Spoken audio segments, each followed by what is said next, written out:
4:40 ay 4 na madaling araw, ika-1 ng Enero, 2026. Sa bagong kumpuning, Nova Kakhovka Hydropower Dam sa Dnipro River, isang Russian site manager ang nagsindi ng sigarilyo. Wala siyang kamalay-malay na isang 2,800 pound na stealth JSM ang humahagibis na sa ibabaw ng tubig.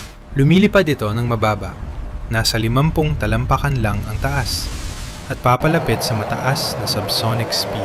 30 segundo. Iyan na lang ang natitirang oras bago mawasak ang ilang buwang pinaghirapang konstruksyon at daan-daang milyong dolyar na semento ng Russia. Ang lahat ng ito ay guguho sa isang pindot lang ng buton. Ngunit ang malaking pagkakamali ng Russia ay hindi ang pagkabigo nilang harangin ang missile. Ang tunay na pagkakamali ay ang muli nilang pagtatayo ng dam.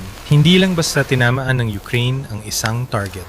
Naghintay sila hanggang sa mapuno ang reservoir sa maximum capacity nito. Ginamit nila ang milyon-milyong tonelada ng water pressure bilang sandata laban sa mismong mga gumawa nito. Noong nakaraang buwan, napanood ng buong mundo kung paano ginamit ng isang lumang MiG-29 ang matalinong estratehiya para sirain ang infrastruktura ng Nova Kakhovka. Napahiya ang Moscow.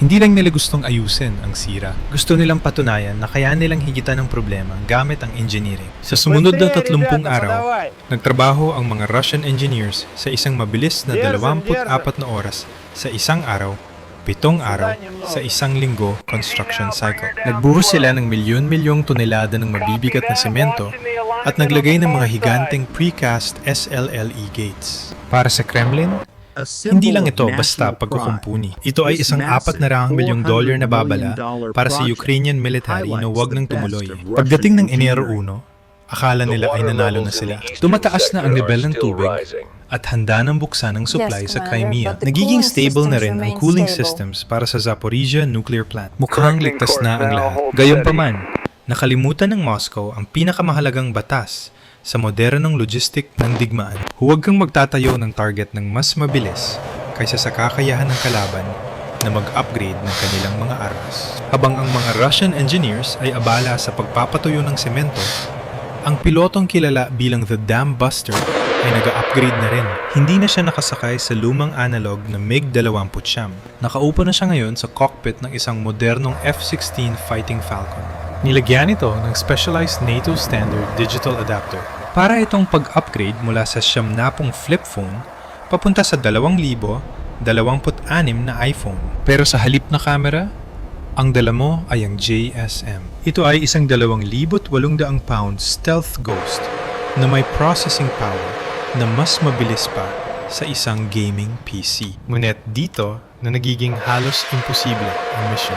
Hindi lang inayos ng Russia ang dam. Ginawa nilang sementeryo ang buong sektor para sa sinumang susubok pumasok. Literally na nag-deploy sila ng S-400 Triumph. Ang 72N, 6E gravestone radar nito ay kayang mag-scan ng nakakahilong 250 milya sa bawat direksyon. At para maiwasan ang pag-ulat ng drone swarms, dinala nila ang pambihirang Pantsir SM direkta mula sa defense perimeter ng Moscow. Ang VIP version na ito ay may dalang 48 mini missiles.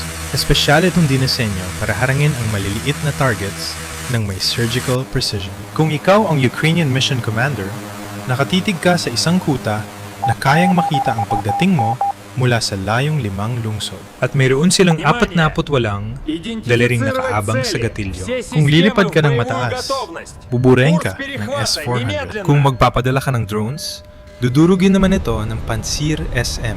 Para manalo, hindi kailangan ng Ukraine ng mas malakas na puwersa. Kailangan nila ng isang tidal ghost strategy. Kailangan nilang samantalahin ang iisang bagay na hindi nakikita ng Russian sensors. Ang nakamamatay na kayabangan ng sarili nilang defense algorithms. 3:40, 5 na madaling araw. Ang Mojailong himpapawid sa itaas ng Dnipro ay biglang nagkaroon ng mga phantom signatures. Pinakawalan ng F-16 Dam Buster ang unang alon ng pag-atake. 2 miniature air-launched decoys at 10 echo drones. Hindi ito mga high-tech na mandaragit.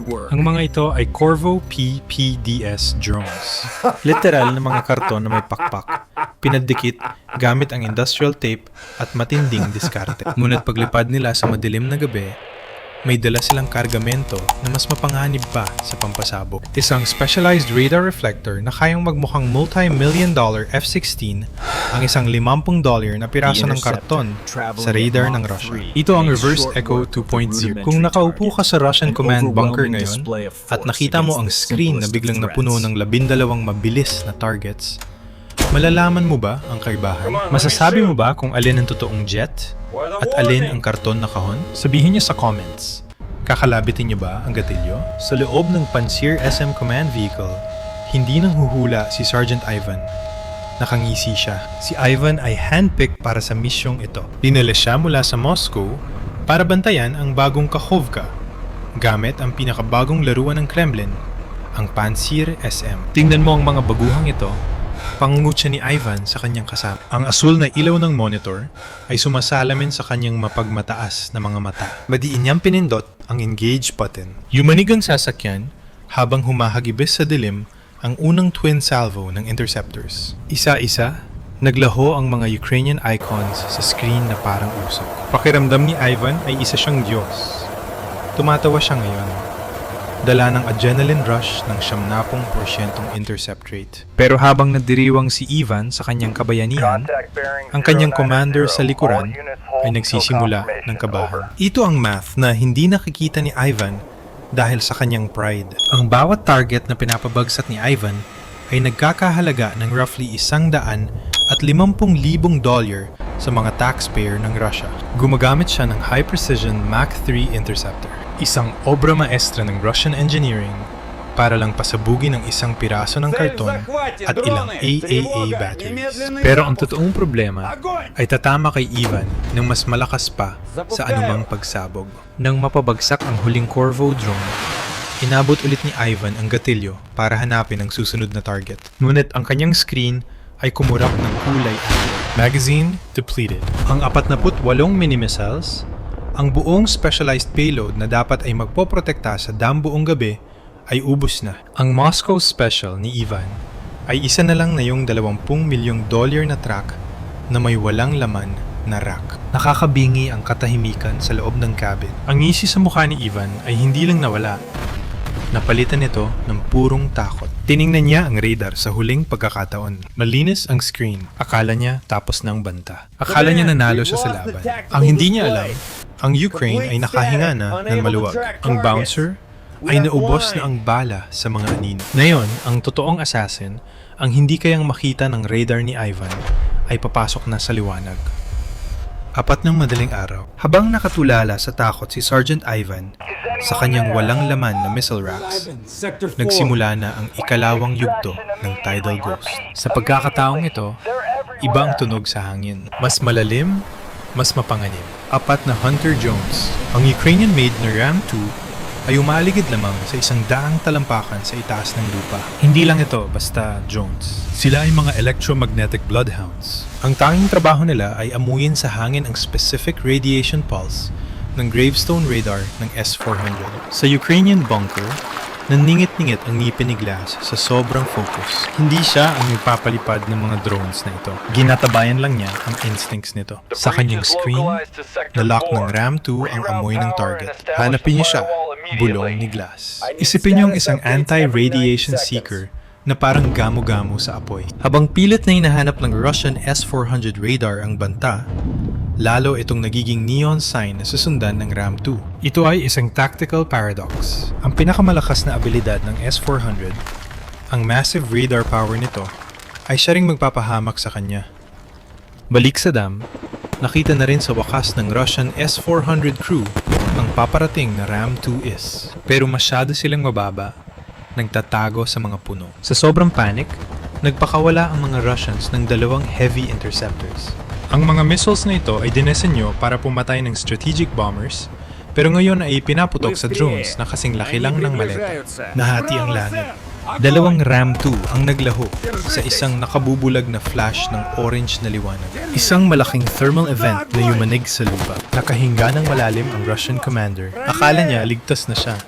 Pero nakalimutan niya ang matematika ng swarm. Ang natitirang 2 Ram-2 ay sinundan ang radar beam direkta sa pinagmulan nito. Hindi lang sila basta tumama. Nagsagawa sila ng surgical strike sa mukha ng Siyam na Dos N-6E radar. Sa loob ng kanyang Panzer vehicle, pinanood ni Ivan ang kanyang main tactical display na naging puro static at ingay. Bumagsak ang kanyang puso. Ang gravestone, ang mata na nakakakita ng 250 milya at nagpoprotekta sa buong Southern Front ay nabulag na. Sa susunod na 4 na minuto, ang Russian air defense sa sektor na ito ay legally blind.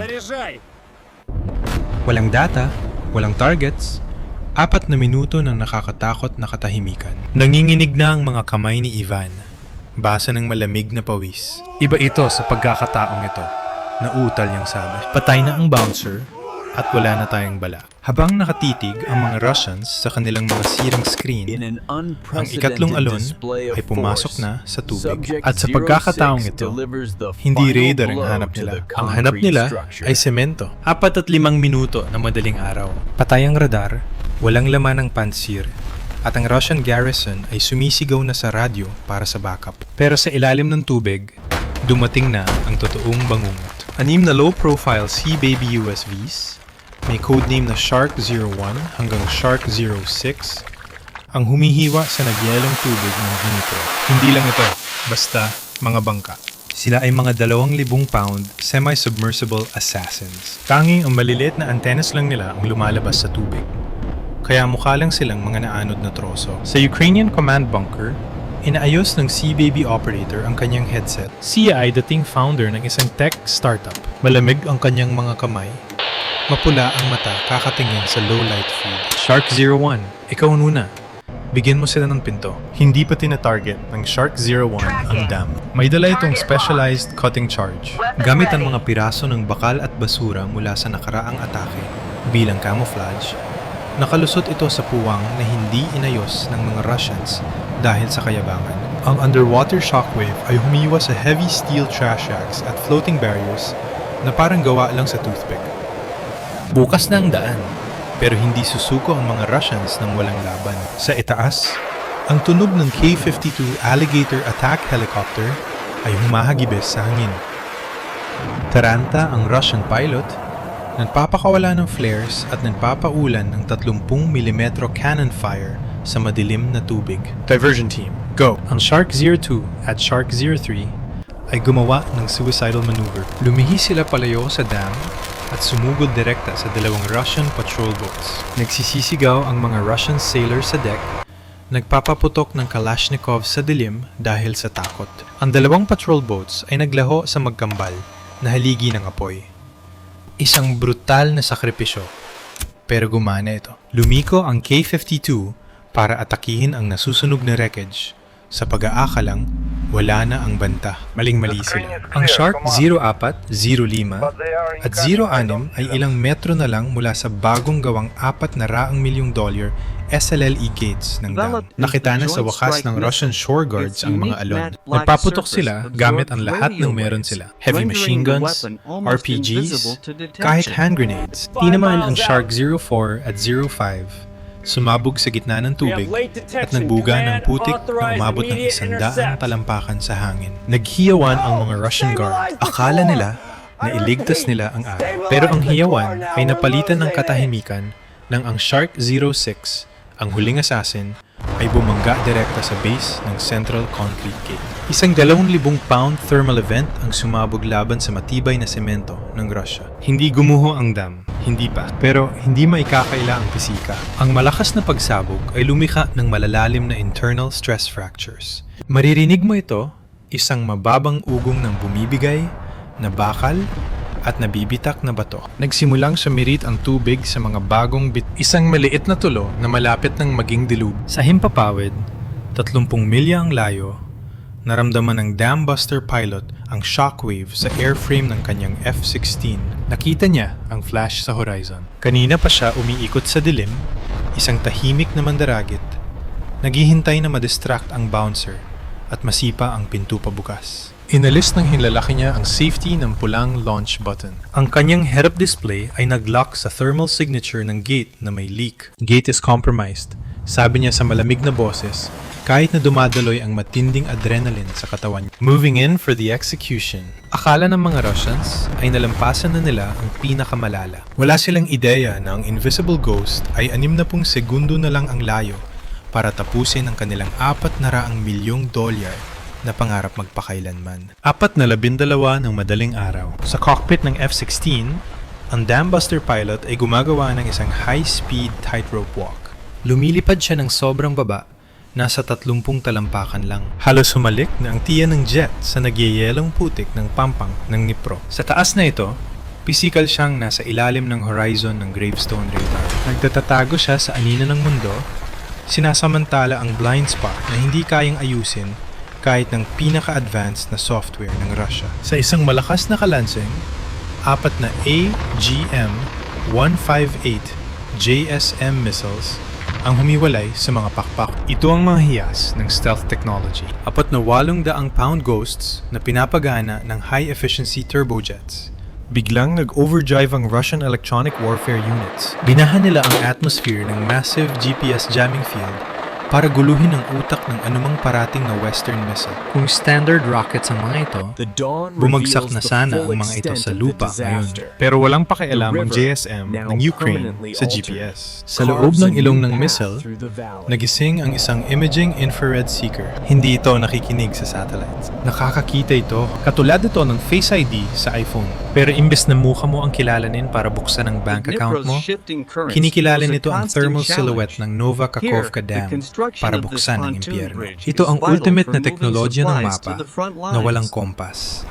Ganap na immune sa jamming ng Russia. Balik sa Pantsir SM vehicle. Nakatitig si Sergeant Ivan sa kanyang radar screen hanggang sa sumakit ang mata niya. Wala, bulong niya. Nanginginig ang boses. Walang laman ang langit. Mali siya. Ang JSM ay balot ng radar-absorbent paint na napaka-advance. Ginagawa nitong mukhang neon sign ang isang matte black Lamborghini kung itatabi dito. Nung nasa 5 milya na lang ang missiles at ilang segundo na lang bago tumama, doon lang sila lumabas bilang maliliit na kumukurap na tuldok sa screen ni Ivan. Contact! Sigaw ni Ivan sabay hampas sa launch console. Target is 5 miles. Engage! Engage! Ang huling depensyon ng Russia ay nabuhay. 12 interceptor missiles ang humagibis sa dilim, isang pader ng bakal at apoy. Isa itong magulo at high-stakes na laro ng intercept. 3 JSM ang sumabog sa ear. Sumigaw sa tuwa ang Russian crew. Kumakabog ang puso sa lalamunan nila. Akala nila nagawa nila, akala nila na iligtas nila ang premyo ng Kremlin. Pero may na-miss silang isa. Ang pang-4 na JSM, gamit ang onboard AI nito, ay gumawa ng huling violent maneuver at nakalusot sa mga sumasabog na debris. Hindi lang ito, basta tatamaan ang dam. Nakahome nito sa eksaktong thermal signature ng stress fractures na iniwan ng Shark 06. Tapos na ang math. Physics na ang bahala. At matututunan na ng Russia na hindi mo pwedeng kumpunihin ang target na gusto ng wasakin ng tubig.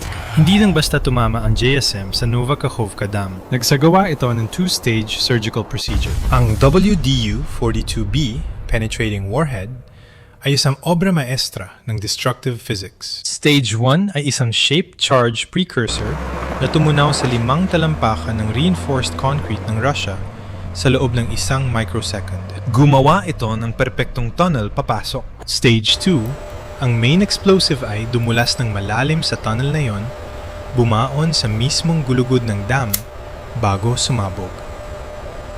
Ito ang tinatawag ng mga engineers na confined explosion. Dahil nangyari ang pagsabog sa loob mismo ng semento, walang mapuntahan ang enerhiya. Lumagundong ito sa buong istruktura at ginawang pinong-abo ang milyon-milyong halaga ng unbreakable concrete ng Russia mula sa loob palabas. At pagkatapos, sumali sa laban ang pinakamalakas na kakampi ng Ukraine, ang physics. Nasa peak capacity ang reservoir. Milyon-milyong tonelada ng tubig ang tumutulak sa huminang istruktura na may puwersa ng 1,000 elepante sa bawat square meter. Ang maliit na leak na ginawa ng Shark 06 ay isa ng malaking butas ngayon. Hindi lang basta dumaloy ang tubig. Kumilos ito na parang higanteng hydraulic hammer.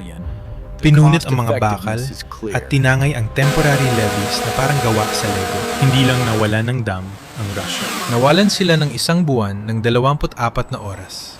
7 araw na konstruksyon, dandang milyon sa high-grade materials, at ang reputasyon ng Pantsir SM. Napatunayan na ang elite defense system ng Moscow ay kayang bulagin ng karton at lagpasan ng stealth. Kaya, aling bahagi ng masterclass nito ang mas nagpahanga sa iyo? Ang Dumbbuster F-16 at ang Ghost JSM nito? O ang Shark USVs na sumipa sa pinto pabukas? I-type ang Air para sa F-16 o Water para sa Sea Baby sa comment sa ibaba. Kung suportado mo ang underdog na gumagamit ng high IQ strategies para baguhin ang rules of war, pindutin ang like button at mag-subscribe. Ang matematika ng digmaang ito ay nagbabago araw-araw at ayaw mong mamiss ang susunod na deep dive. Paalam muna sa ngayon.